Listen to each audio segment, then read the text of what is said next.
very good evening to all of the exclusive Architects Diary members.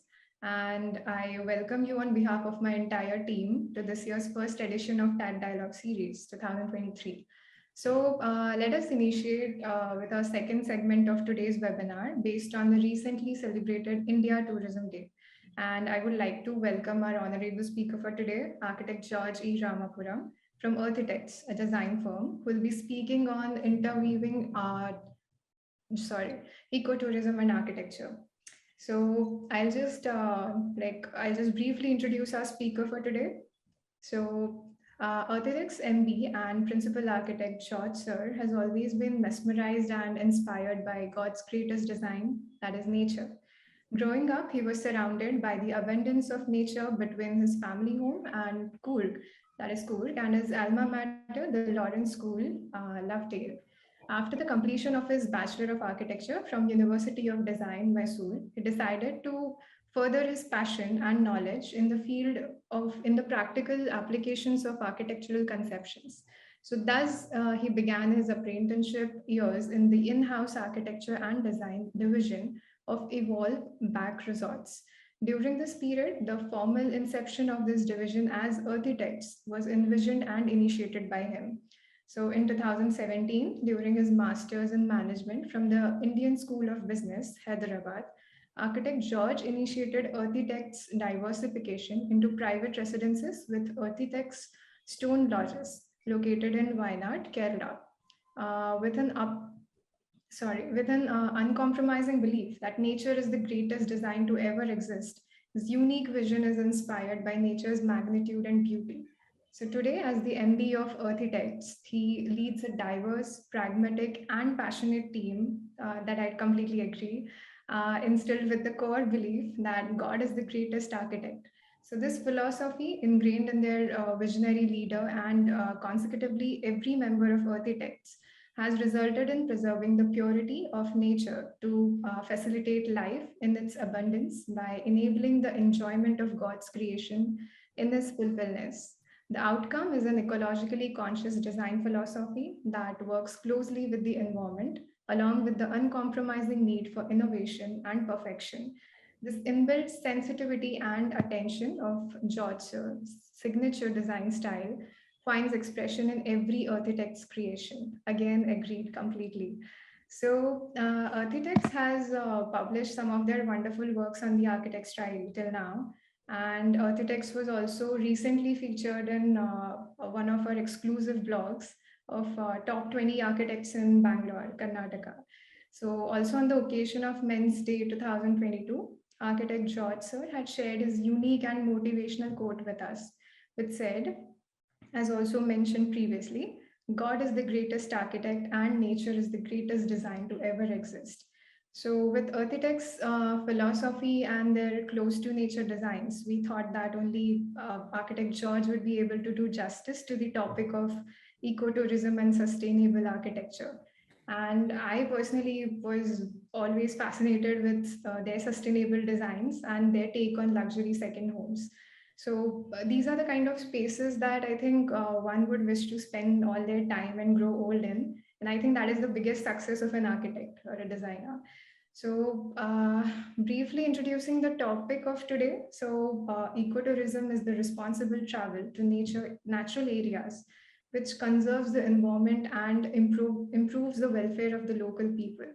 Architecture plays a vital role in ecotourism, and it is the expression of natural surroundings through space. Sustainable resorts that are well integrated within the surrounding environment understand the local livelihood, art, and culture. So, on this note, I would again like to welcome architect George Ramapuram to initiate his presentation on interweaving ecotourism and architecture.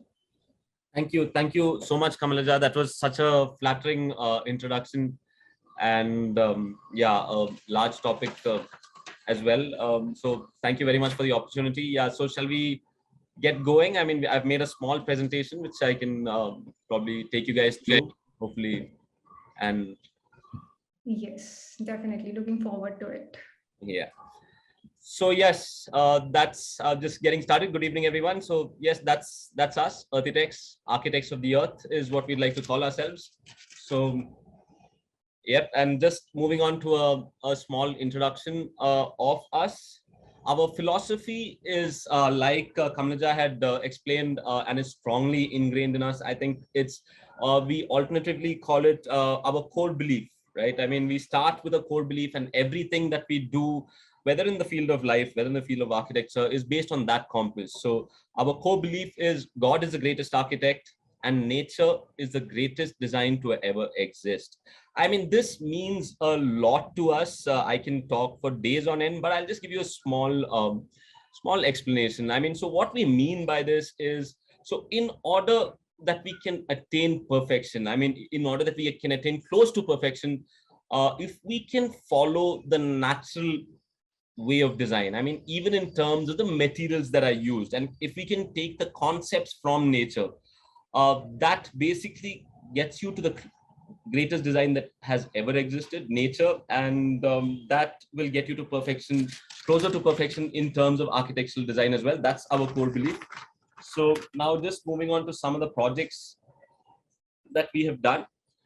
This is Evolve Back Coorg. This basically like to at this point just talk about how we have sort of expressed our core belief in this project in terms of the materials used, right? So here it's the whitewashed walls, the thatched roof, and being blurring that boundary between the inside and the outside, or between nature and the built space and man, the, you know, the user of the space.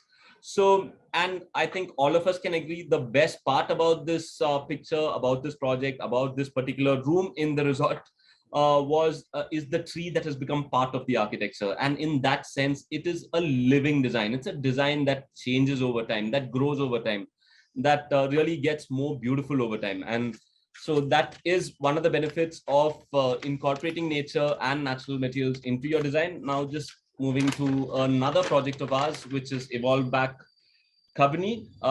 Here you can see the materials that I use. I mean, it is firstly built. Another one of the things that we really look into is where we are constructing or where we are doing this project.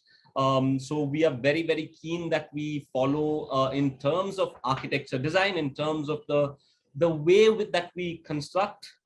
We follow the local, or let me say, we go back to the history of the local, see how it was done, and try to take the best of those concepts. And what we've come to observe is actually our forefathers were very sustainable in their approach towards design and execution and architecture.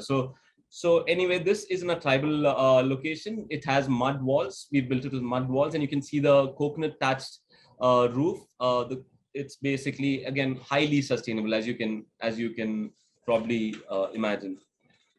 And let's moving on to now what we have also now pioneered a new concept of living, I would like to call it, or a new experience of living. I think Kamlaja put it really well, that it is I mean, it is a joy, or it is a dream come true for every architect, that our owner wants to live and grow old in the space that we have designed. And so this is something that we have pioneered. It's called it's called Earthitects private residences. So here basically as you can see, it is very close to nature. We believe that the future of living is not in concrete jungles and in cities like we are doing today. We believe that it is surrounded by nature. Maybe we need a home in the city in the short term, again, because of certain conveniences that we've been used to for a long time. But with the advent of the internet, and with the now the ability to work from anywhere in the world, this is changing. I mean, this is bound to change because God didn't mean for us to live in concrete jungles like this. So it's only natural to us that if we can get our conveniences figured out in these places, which is what is happening now with today's conveniences in terms of Amazon, for example, right? When we purchase over Amazon, I mean, it gets delivered to this place which you're seeing on your screen, right? It looks like the back of the beyond, and Amazon delivers it at your doorstep. So I mean, Amazon is gone. It's the way that I think necessity is a mother of all invention. Humans are not meant to live this way. I truly believe they're supposed to experience life in its fullness, which I'll be coming more to going forward. But yes, so this is something that we pioneered, and we want to make a change in the way we live. So I would like to talk more about that in tandem with sustainable tourism and architecture as well. So going forward, so the thing is about sustainable tourism, right? I mean, when you think about tourism, I mean, it is basically and sustainability. What is sustainability? Sustainability is something that needs to keep regenerating, keep going on. I mean, it is not something that we should use up and not have anymore. I mean, it's something that should not create waste. It's something. So in all those senses, it is, when we talk about sustainable tourism, it's about ensuring that people can not only have a tourism or a holiday experience, but in how we make it sustainable to the local community and to the land around us. This together brings it, makes it sustainable, right? So the preservation of the natural environment is something very important, and how we promote the preservation of the cultural heritage of the place. I mean, even with our architectural design, how we could promote the cultural heritage of the place, that essentially makes sure that dying arts are revived, that there is, I mean, a sense of so we have this concept that we talk about a lot within our organization at Earthitects, that God meant for certain materials to be in certain places because of certain reasons, I mean, in his wisdom. So it makes more sense for us to use the local materials, and what science or science shows is that that is the most sustainable, that becomes the most sustainable naturally. So it's in that sense, it's a pretty simple solution out there that if we can all follow, it would create something for our future generations. I mean, it will leave the earth, we can leave the earth better than we found it for our future generations. I think that is the responsibility that we have in making things sustainable, whether tourism or architecture for that matter. I mean, through architecture, making things sustainable, whether it's tourism or it is agriculture, or any sort of activity is possible. So that is the beauty that we architects have in being able to envision a better world for all of us. So that's a responsibility that we have as well. Now, going forward, when we talk about eco resorts, right? What are eco resorts? Basically, eco resorts, just want to sort of give you an explanation on what the internet says eco resorts are. So those that take active steps towards environmental sustainability and social responsibility by helping its natural surroundings and the local community. Now, we found it from this. I mean, we got it from the internet, but we found it very apt. So that is why we decided. I mean, this is something that we can. I mean, it is a very simple explanation that if all of us get, it would be a great idea. So the idea being, it's taking active steps towards environmental sustainability. So first is the landscape around us, or the plants, or the nature around us, right? And when we say life, it is not only human life, it's natural life, bird life, bee life.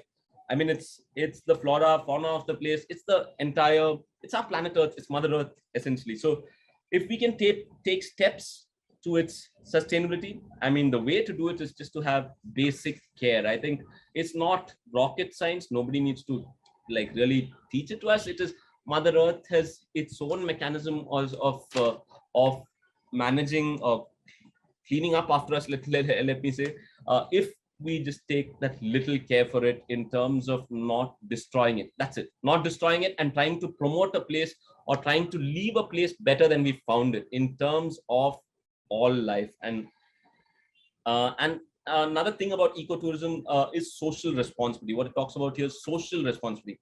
Now, about social responsibility, what is social responsibility?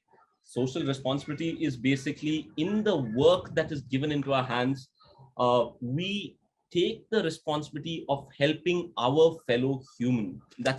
And there is no simpler way to do it than by helping our land, I mean, the land that is surrounding them, as well as the bird animal life that is around. I mean, when you think about it, in cities, I mean, I think about this once in a while. Even the birds and the bees have started to leave us. So have they figured out that? I mean, they've started to leave us. So it's basically, if we can take care of the natural world around us, basically it is a way that we as humans, or we as, I mean, it's a way that the planet Earth was designed to be. And so overuse of it is one of the things that we should avoid. And in terms of social responsibility, just taking care of our Earth, what better way to help our fellow human than that?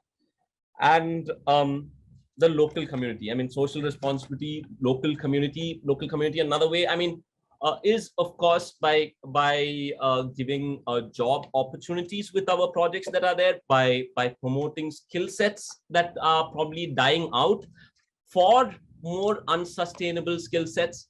For example, in some of the places that uh, that I have visited, I've seen the tin sheet roofs, and then there they have lost the art of doing our which our forefathers did very well in the past, the mangalore tile, or the mud clay tile for the roofs, which is much more environmentally sustainable. They've just lost the skill. I mean, they can only do the tin sheets. So that is something, in terms of helping the local community by not letting an art die. It is making our world more sustainable. I mean, yes, in terms of skill set, it is more of a skill set, but isn't that a cost or price worth paying for a better world for us? Right? So that's the question that we need to basically answer. Now, a short video which will basically explain our concept.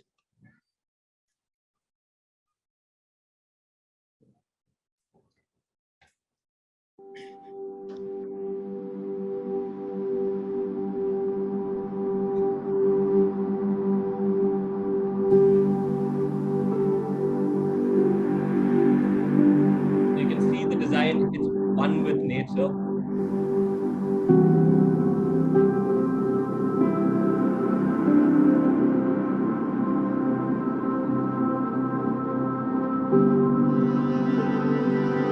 And what makes a design extraordinary than being one with nature? I mean, so it's extraordinary design by just, and I think it gets closer to perfection when we get closer to nature.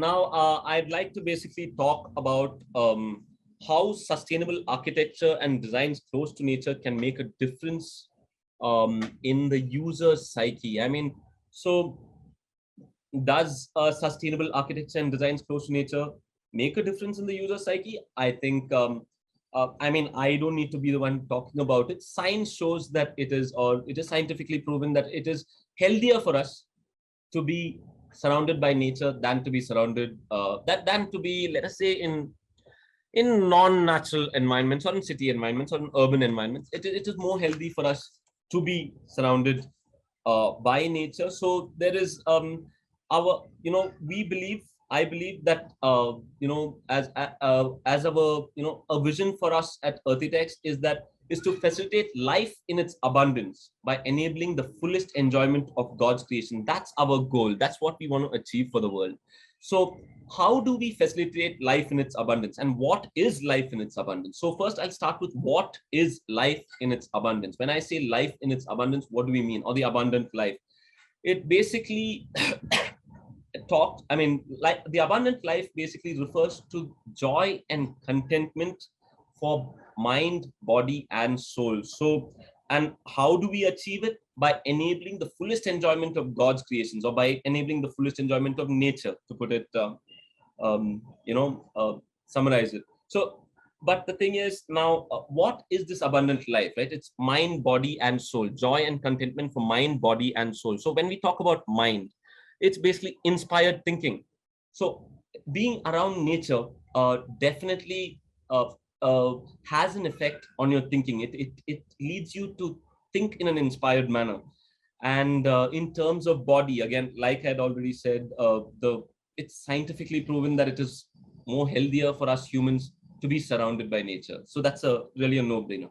And then in terms of soul, about the soul, it is about basically food for the soul is about giving back to the environment. So if we are able to leave the place better than we found it, so basically in giving back to the earth, it is we focus on definitely not cutting any of the trees and instead adding to it. That is one part of it. The other part is bird friendly landscape, which ensures that there are more birds and more both I mean more life in and around the projects that we leave or we complete.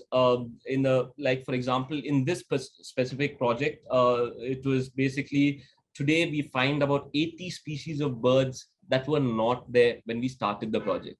That is because of our strategy towards bird-friendly landscape. So we ensured that we planted thousands of fruit trees in there, which basically are the life source for our birds. And we've also focused on butterfly-friendly landscape. So when we go during a season, you see all these beautiful, different colored butterflies, and it's a sight to actually see.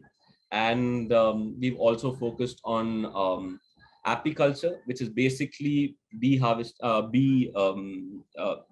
Basically, we've created.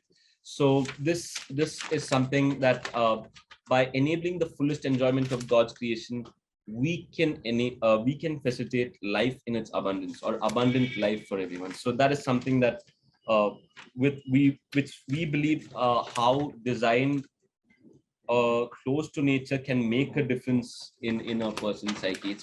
It's not in one dimension, it's mind, body, and soul. So now coming to one of the things that people think about is how to strike a balance between luxury and sustainability. And I think we have at Earthitects, we have a concept: the future of luxury is sustainability. I mean, the future of luxury is sustainable, pure, and natural. That's a fact. I think if it is not about striking a balance. I think if you want to be what do you say? If you want to call yourself luxury, it has to be sustainable. There is, I mean, and honestly, sustainability in itself comes with a lot of challenges, right? So, for example, I mean, building around trees. Yes, it is a slightly more expensive proposition, but isn't it a cost worth paying? Is what we have to ask ourselves. Isn't it worth uh, making that cost to leave the earth better for our future generations? That's the question to ask ourselves. And incorporating these green spaces within it, and the use of sustainable materials, that has again comes with its own set of challenges in terms of, I'll give you an example, in terms of, for example, detailing something out, right? So we use the wooden poles, which are again highly sustainable rather than a concrete pillar, for example. But the thing is, in terms of detailing, we need to give a skirting at the bottom of it so that it doesn't get wet. Now, is that more expensive to do? Yes. Is that more time taking to do? Maybe yes. But the point is, the beauty that it creates is something else, and more importantly, what it does for the soul, or what it does for your what it does to make you happy at the end of the day, is worth that. So and in terms of how we promote community, now if we use materials that are from the local, or from the areas of our projects, what happens is the skill set also comes from there. And this basically is a way to promote local communities, right? And the thing is, again, is it probably more effort? Yes, it is more effort, because you have to take time and effort to sort of explain to them the building concept that has sort of been forgotten, and rebuild that knowledge again. It is an effort, but again, question that we have to ask ourselves is it worth it? For example, the use of natural materials. I'll just give you an example again. the cement blocks. I recently reading with our team in the office that with cement blocks, the life of cement blocks versus the life of a RR or what we call RR wall or random rubble stone wall, the life between them is basically, the difference is 10 times. I mean, the stone wall, it has 10 times the life of a cement block wall. Basically 100 years and 1,200 years is what it said. So isn't that seriously interesting? So then you ask yourself, is it worth it? Is it worth it to go for that stone wall? I mean, which is a little more expensive, which is maybe a little more time consuming. But the thing is, you get your house that is going to be there for 1,000 years, right? Now, isn't that sustainable? I think that makes it more sustainable than anything else. And it makes you proud of what you have. It again has so many other benefits that come with it. So in terms of the balance between luxury and sustainability, I think there's no question about it. Luxury, if you want to be in luxury without being sustainable, it is not an option. So now coming to retaining the regional identity in the modern world. So in terms of sustainable tourism or sustainable architecture, it's important again to celebrate the local, or let me call it to celebrate the spirit of the land, or to pursue the every decision you make. You need to have your compass in the right direction, in the sense that you need to take every decision on the basis of where is this decision going to affect. I mean, which location is it, and what does that location have as strengths, as weaknesses, as opportunities, and what are the materials that are available there, and how we can use those materials. So in doing all of that, what we essentially come down to is studying how it has been done historically in that place and using the best of that. So that retains the regional identity of the place, instead of going for a mass-produced, the same sort of design all around the world. I mean, that just somehow does not make too much sense. And with our rapid industrialization, that's what has happened. But that is, something that is, in my view, not very sustainable, because of purely just simply thinking about it, the amount of petrol that we'll burn to transport a material from Italy imported to India, right? It just simply is not what the earth needs from us. It needs a more responsible us. So now coming to the materials, construction techniques, and about the skill labor that is required for sustainable projects and sustainable tourism. Yes, it is, like I said, yes, skilled labor is required. And yes, construction techniques need it. It has to be explained to them. It is an effort, but reviving a skill set in order that we leave the earth better. I think it's worth every effort out there. If we can change the way people live, we can have a better earth for all of us. It's that simple. So the question that we have to really ask ourselves is, how do we keep it sustainable? I mean, of course, is there a cost to it? Yes, there is. But is it worth it? And I think that's what I want to, if I want to present a case to you today, that's what I want to do. Is it worth it? Yes, it is. I mean, is it worth it to be unsustainable? No, it is not. Because without taking care of our earth, I mean, it's honestly such a beautiful place, which we've managed to sort of mess up to a degree. Now, can we correct that? That's the question. So anyway, now coming to in terms of the average project cost, the average project cost, like I said, it is probably in terms of, I mean, depending, are there cheaper sustainable materials? There might be, but at the end of the day, there are challenges that come with it. There is no doubt. I mean, using a concrete block structure, I mean, honestly, there are things like, I mean, it is firstly manufactured. It's manufactured, so it's probably even the sizes are the same, and it's easier to build, and everybody's building that way. So the skill set is being developed that way. So and it's cheaper. I mean, more important than anything else, one of the main reasons why people do it is it's cheaper. But that cheaper is a very short-term view. I mean, if you take a slightly longer term view, like what our forefathers did, I mean, they used what was available locally, and that's something that is proven to work. I mean, there are buildings that are built that way which have stayed for 1,000 years. There are buildings that have been built in the past 10 years which have collapsed.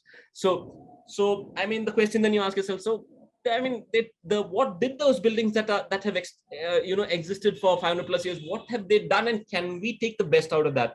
So the basic thing is, in terms of the cost of construction, it is slightly higher. The post-execution maintenance. Now, in terms of the post-execution maintenance, it's about, is there maintenance for a unsustainable building? Of course there is. Even if you put it completely, a steel structure or a concrete structure, of course there is maintenance, right?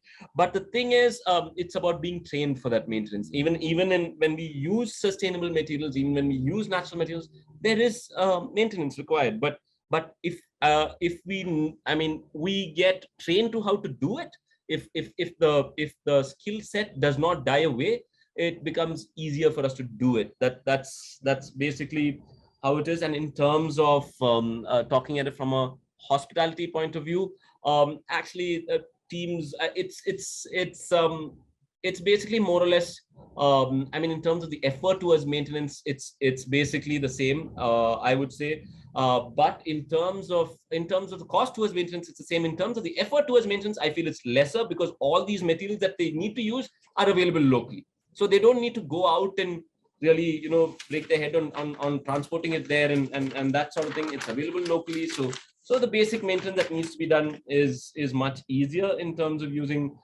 in the long term, in terms of in using sustainable materials. So now, I was asked to give my views as an architect on the steps an architect or designer can take to better the tourism and hospitality industry.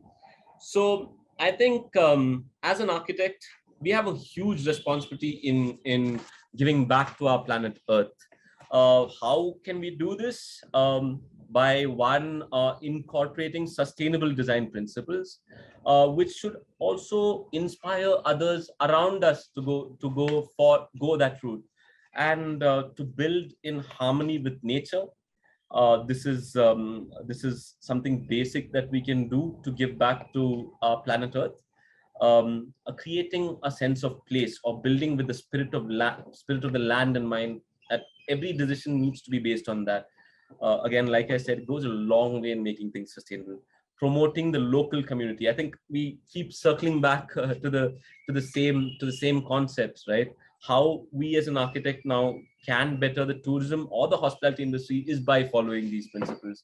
Now, designing buildings that are accessible to all, including those with disabilities and other special needs. Now, this is a big responsibility from all of us as architects to enable use for all.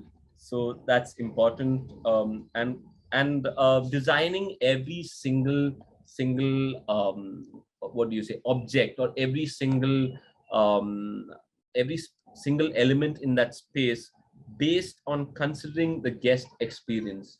So that is really important. And how we utilize technology, that is one of the other things that we have a responsibility to do as architects, because at the end of the day, yes, history teaches us about what was done well and what has worked in the past, and it makes most sense for us to not reinvent the wheel, but to better that wheel, right? I mean, to take what is good from the past and to make it the best. But also very important is what the technology that exists today and how we use it. So for example, in this bathroom, what we had done was to do the lighting in such a way that at especially in the night when you enter the space, we thought that the user should not lose his sleep, so it should be only the skirting lights that come on and very dim, such that you can see the space, you can see around, you can use the loo but not lose your sleep. So that is in terms of thinking about the guest experience, and in terms of using technology to think to get a better design out. So in terms of the significance of the Indian tourism and hospitality industry, I think in the Indian economy, I think everybody is aware that tourism is an earner of foreign exchange, and uh, it basically includes a wide range of activities. I mean, I think allied activities. So we talk about direct impacts that we have on the destination, on the local community, and also indirect. So it includes a wide range of activities such as travel, accommodation, food, beverage. So in terms of food, can we promote the local cuisine of that area? And that essentially would mean that the heritage of the local place is promoted. That is one part of it. Then the local community is benefited in terms of the job opportunities, and also in terms of the the the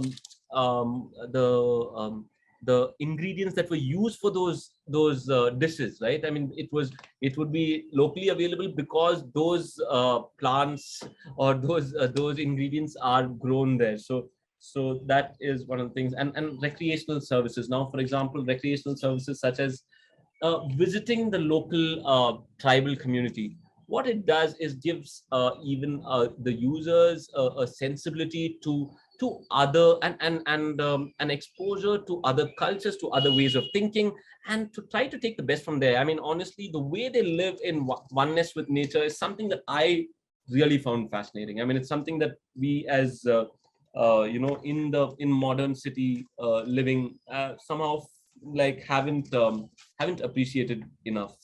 So it's something that really is inspiring. So, and it's like I was saying, the tourism industry is a major contributor to employment opportunities. It is called the service industry, and it employs a large number of people, and it allows the idea of reverse urbanization and not moving to urban areas for job opportunities, but to, I mean, if we, there is enough place on this earth for all of us, but if we are all concentrated to urban areas, what we go about doing is making it not such a great place. So it's important that we are providing job opportunities all around, and so that to reduce the pressure of density of population on any land. So, and it essentially then has an entire impact on the regional development. The standard of living just increases across the board.